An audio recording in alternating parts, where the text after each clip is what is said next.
Mutual fund में equity scheme और date scheme हमने देखी कि जिसमें कैसे किस प्रकार से इन्वेस्ट किया जाए। हाइब्रिड स्कीम जो है वो दोनों का मिश्रण होती है और ये पहले बैलेंस्ड स्कीम कही जाती थी, अब उसका नाम जनरली यूज करते हैं हाइब्रिड स्कीम। तो हाइब्रिड स्कीम ऐसी होती है जिसका कुछ पार्ट आपके पैसे का, कुछ जो एसेट अंडर मैनेजमेंट जो टोटल फंड है म्यूचुअल फंड की स्कीम का, उसमें से कुछ पैसा डेट में जाता है, कुछ पैसा इक्विटी में जाता है और उसका टैक्स बेनिफिट रहता है। इसलिए ज़्यादातर पैसा 65% से ज़्यादा पैसा इक्विटी में होता है नॉर्मली।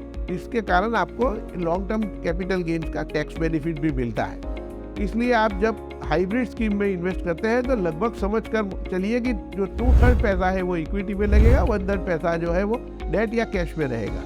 तो इसमें फ़ायदा क्या है? तो इसमें सबसे बड़ा फ़ायदा ये है कि नेट में इन्वेस्टमेंट होने के कारण आपका रिटर्न एक प्रकार से कुछ हद तक एश्योर्ड हो जाता है। जैसे कि अगर 35% नेट में है और उसके ऊपर 7% का रिटर्न मिलता है, तो इसका मतलब है कि पूरे पोर्टफोलियो के ऊपर आपको कुछ मिले ना मिले 2-2.5% वृद्धि होनी ही है।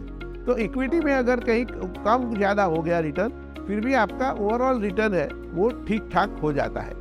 दूसरी बात यह है कि आपका रिस्क कम हो जाता है क्योंकि नेट में लॉस होने की संभावना कम होती है और इक्विटी में अगर कोई शेयर ऐसा हो जिसका भाव बहुत ही कम हो जाए तो आपके पोर्टफोलियो को असर हो सकता है, लेकिन कुछ पैसा नेट में होने के कारण वहाँ पर आपको प्रोटेक्शन मिल जाता है। और तीसरी बात जो मैंने बताई कि ये इसका टैक्स बेनिफिट है। नेट में डायरेक्ट अब टैक्स बेनिफिट कोई रहा नहीं है पिछले लॉन्ग टर्म कैपिटल गेन का, लेकिन अगर आप हाइब्रिड फंड में करते हैं तो उसका नेट कंपोनेंट है, उसके ऊपर भी आपको लॉन्ग टर्म कैपिटल गेन का लाभ मिलेगा।